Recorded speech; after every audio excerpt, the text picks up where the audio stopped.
નમસ્કાર દર્શક મિત્રો, આશા ન્યૂઝ ગુજરાતીમાં આપનું સ્વાગત છે। સમાચાર મળી રહ્યા છે વડોદરા જિલ્લાના સાવલી તાલુકાથી। સાવલીમાં છેલ્લું ક્ષત્રિય અસ્મિતા સંમેલન યોજાયું।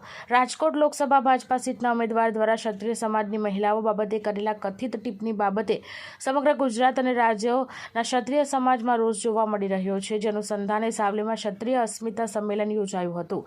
ક્ષત્રિય સમાજના અગ્રણીઓ હોદ્દેદારોએ પોતાનો રોષ તેજાબી ભાષામાં વ્યક્ત કરી ભાજપા વિરુદ્ધ મતદાન કરવા જનમેદનીને હાકલ કરી હતી।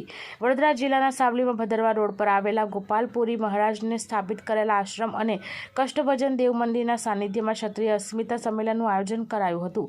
રાજકોટ લોકસભા સીટ ભાજપાના ઉમેદવાર પુરુષોત્તમ રૂપાલા દ્વારા કરેલા અભદ્ર ટિપ્પણી બાબતે સમગ્ર ગુજરાત સહિત અન્ય રાજ્યોના ક્ષત્રિય સમાજમાં ભારે રોષ જોવા મળી રહ્યો છે અને ગુજરાતના અનેક જિલ્લા અને તાલુકાઓમાં ક્ષત્રિય અસ્મિતા સંમેલન યોજાઈ રહ્યા છે।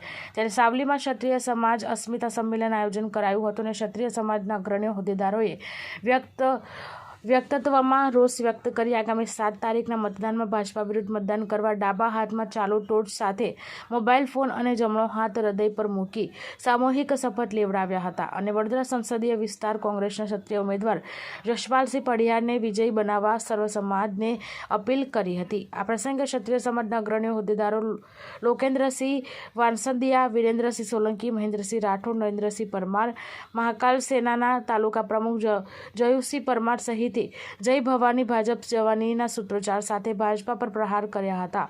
સાવલી ડેશર પંથકના ક્ષત્રિય સમાજની મહિલાઓ સહિત યુવાનો, વડીલો બહોળી સંખ્યામાં ઉપસ્થિત રહ્યા હતા। બ્યુરો રિપોર્ટ સૈયદ મુસ્તક સંમેલન એકતાનો જે કાર્યક્રમ હતો અસ્મિતા સંમેલન એ પરિપૂર્ણ સફળ રહ્યું છે।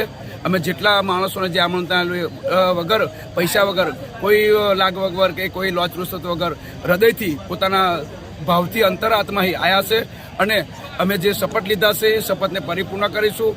અમે ભાજપ વિરોધ મતદાન કરવાના અને ભાજપને ઘર ભેગી કરવાના, ક્ષત્રિય સમાજને અમે એકતા બતાવવાના 7 તારીખે અને અમારો કાર્યક્રમ પરિપૂર્ણ સફળ થયો છે। તે બદલ મારા ક્ષત્રિય સમાજનો, મારા પરિવારનો બધાનો હાર્દિક અંતરપૂર્વક આભાર માનું છું।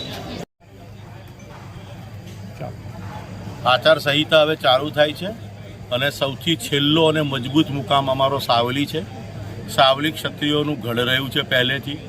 એવી રીતે વડોદરા લોકસભામાં જે રૂપાલા લડી રહ્યા છે અને અમારો જે ટાર્ગેટ 26 રૂપાલા હતા એમાંથી 1 રૂપાલા બારોબાર કોઈ દલાલ છે, કઈ દલાલી થઈ ખબર નહીં, બીજા બધાને ખરીદીને સામડામ મતભેદથી સીધું કમળ આ લોકોએ મોકલી આપ્યું છે।